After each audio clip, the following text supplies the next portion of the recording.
जब आप किसी अनजान जगह पर जाते हैं तो अपनी लोकेशन को ट्रैक करने के लिए और अपनी मंजिल तक पहुंचने के लिए जीपीएस का यूज जरूर करते होंगे। लेकिन क्या आपने कभी सोचा है कि जीपीएस में ऐसा क्या होता है जो कुछ ही सेकंड में आपकी लोकेशन को ट्रैक कर सकता है? आखिर एक ऑब्जेक्ट की लोकेशन को ट्रैक करने के लिए ये पूरा जीपीएस सिस्टम किस तरह से काम करता है, जानेंगे आज के इस खास एपिसोड में। स्वागत है आप सभी का रहस्य टीवी में और मैं हूं कुलदीप सिंह। जीपीएस का पूरा नाम ग्लोबल पोजिशनिंग सिस्टम है, जिसे नव स्टार भी कहा जाता है। जीपीएस बेसिकली एक satellite based radio navigation system है जिसे यूएस गवर्नमेंट के द्वारा मिलिट्री पर्पज के लिए 1973 में एक प्रोजेक्ट के रूप में लॉन्च किया गया था। इस प्रोजेक्ट के तहत पहली सैटेलाइट 1978 में लॉन्च की गई। उस समय जीपीएस का यूज केवल यूएस मिलिट्री के द्वारा ही किया जाता था। जीपीएस की हेल्प से यूएस एयरफोर्स दुश्मन देशों के जहाज, वायुयानों और अन्य सैन्य उपकरणों की लोकेशन का सटीक अंदाजा लगाकर उन्हें नष्ट करती थी। लेकिन सन 1983 में एक कोरियन एयरलाइन फ्लाइट 007 सोवियत संघ की ओर जा रहा था। उस समय एयरप्लेन में जीपीएस सिस्टम नहीं हुआ करते थे, क्योंकि जीपीएस केवल यूएस मिलिट्री के लिए बनाया गया था। ये प्लेन अपने साथ 269 लोगों को लेकर जा रहा था, लेकिन गलती से सोवियत संघ के प्रतिबंधित एयर स्पेस क्षेत्र में चला गया, जिसे सोवियत संघ के द्वारा मार गिराया गया। इस घटना के बाद उस समय के अमेरिका के राष्ट्रपति रोनाल्ड रीगन ने फैसला किया कि जीपीएस को पूरे विश्व में पब्लिकली प्रोवाइड करवाया जाएगा। लेकिन वर्ल्ड वाइड कवरेज के लिए 24 सैटेलाइट की जरूरत पड़ने वाली थी, इसलिए जीपीएस को आम लोगों के लिए उपलब्ध करवाने के लिए यूएस गवर्नमेंट के द्वारा पहली सैटेलाइट 14 फरवरी 1989 को और 24वीं सैटेलाइट 1994 को लॉन्च की गई।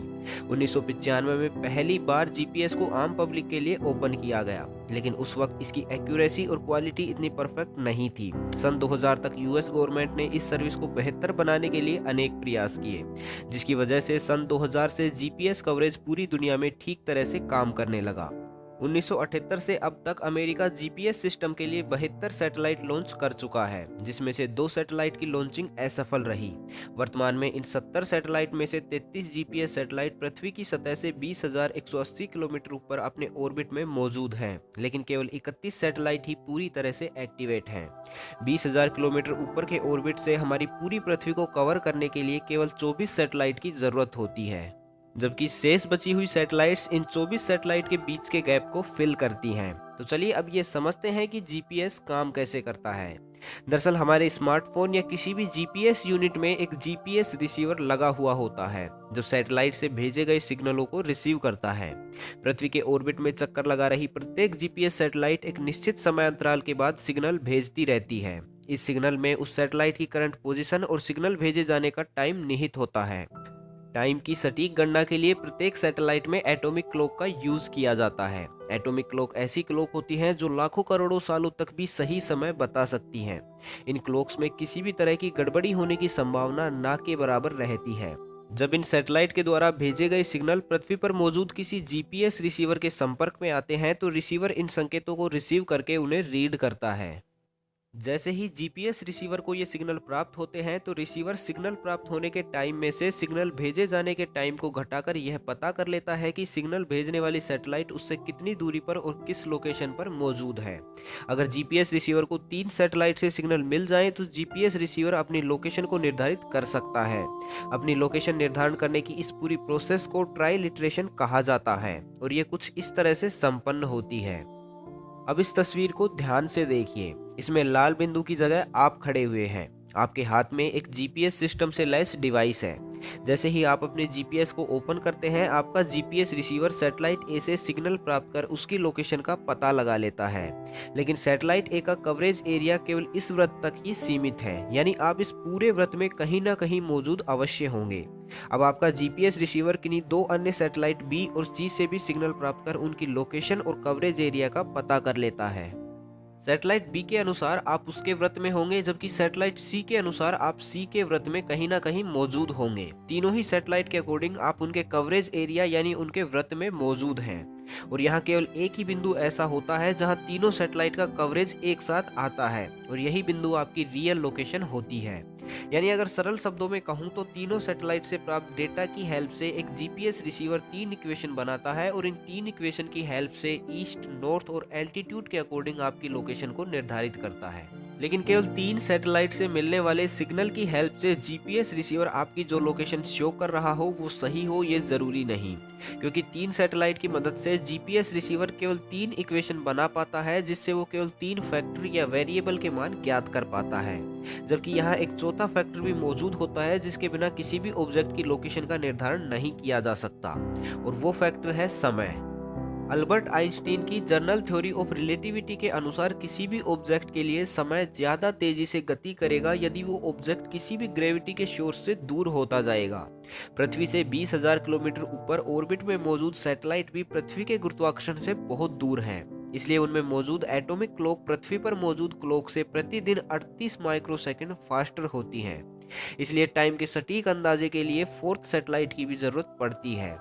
जीपीएस सैटेलाइट के ऑर्बिट को इस तरह से बनाया गया है कि पृथ्वी के अधिकतर स्थान हर समय कम से कम 6 सैटेलाइट की कवरेज में रहें। ऐसे में जब कोई भी जीपीएस रिसीवर 4 या उससे अधिक सैटेलाइट से सिग्नल प्राप्त करने में सफल हो जाता है तो हमें हमारी करंट लोकेशन पता लग जाती है। एक नॉर्मल जीपीएस डिवाइस जो कुछ समय से उपयोग में नहीं लिया गया है अपनी लोकेशन शो करने में 10 से 15 मिनट का समय ले लेता है। लेकिन अगर हम किसी स्मार्टफोन में जीपीएस का यूज करते हैं तो हमें कुछ ही सेकंड में हमारी लोकेशन पता लग जाती है। ऐसा इसलिए होता है क्योंकि मोबाइल में एजीपीएस या असिस्टेड जीपीएस का यूज किया जाता है। एजीपीएस जीपीएस का ही एक रूप है, लेकिन ये इंटरनेट कनेक्टिविटी और असिस्टेंट सर्वर का यूज करके अपनी लोकेशन का पता जल्दी लगा लेता है। जब भी हम स्मार्टफोन में जीपीएस और डेटा कनेक्शन ऑन करते हैं तो हमारे स्मार्टफोन में लगा हुआ जीपीएस रिसीवर असिस्टेंट सर्वर से संपर्क करता है। असिस्टेंट सर्वर पहले से ही उस एरिया में विजिबल सैटेलाइट से आने वाले सिग्नल को स्टोर करके रखता है। जैसे ही रिसीवर सर्वर से संपर्क करता है तो सर्वर रिसीवर को सिग्नल ट्रांसफर कर देता है और रिसीवर उन सिग्नलों को रीड करके अपनी लोकेशन को निर्धारित कर लेता है। एजीपीएस का फायदा ये होता है कि जीपीएस रिसीवर को सैटेलाइट से आने वाले सिग्नलों का इंतजार नहीं करना पड़ता। ऐसे में जहां एक साधारण जीपीएस यूनिट लोकेशन का पता करने में 10 से 15 मिनट ले लेती है तो वहीं एक एजीपीएस डिवाइस से ये प्रोसेस कुछ ही सेकंडों में पूरी हो जाती है। आज के समय में जीपीएस के अलावा केवल ग्लोनास ही एक ऐसा नेविगेशन सिस्टम है जो वर्ल्ड वाइड अपनी सेवाएं प्रदान करता है। ग्लोनास भी एक सैटेलाइट बेस्ड नेविगेशन सिस्टम है जो रूस के द्वारा ऑपरेट किया जाता है। वहीं यूरोपियन यूनियन के द्वारा गैलीलियो और चाइना के द्वारा बीएडू सिस्टम भी लॉन्च किए जा चुके हैं। गैलीलियो के 2019 तक और बीएडू के 2020 तक वर्ल्ड वाइड लेवल पर पहुंचने की उम्मीद है। भारत के द्वारा भी अपना एक खुद का नेविगेशन सिस्टम नेविक डेवलप किया जा चुका है। दरअसल 1999 में जब भारत और पाकिस्तान के मध्य कारगिल का युद्ध हो रहा था तो उस वक्त भारत ने अमेरिका से जीपीएस सिस्टम को सेना के लेवल पर यूज करने के लिए हेल्प मांगी थी, लेकिन यूएस ने इसके लिए साफ मना कर दिया क्योंकि अमेरिका नहीं चाहता था कि पाकिस्तान के साथ उसके रिश्ते खराब हों। इस घटना के बाद भारत ने अपना खुद का नेविगेशन सिस्टम नेविक डेवलप किया। फिलहाल ये सिस्टम केवल इंडिया में ही उपलब्ध है और बॉर्डर एरिया से 1500 किलोमीटर दूर तक कवरेज दे सकता है। वर्तमान में नेविक सिस्टम में 7 सैटेलाइट हैं जिन्हें पृथ्वी से 36,000 किलोमीटर ऊपर स्थापित किया गया है। आने वाले समय में भारत भी अपने नेविगेशन सिस्टम को बेहतर बनाने के लिए बहुत से नए प्रोजेक्ट पर काम करने वाला है। तो बस आज के लिए इतना ही। आशा करता हूँ आपको ये वीडियो पसंद आया होगा। मिलते हैं अगले शनिवार को शाम 6 बजे एक नए रहस्य के साथ। तब तक के लिए खुश रहें, मस्त रहें, हंसते रहें। भगवान करे आप सभी का दिन शुभ हो।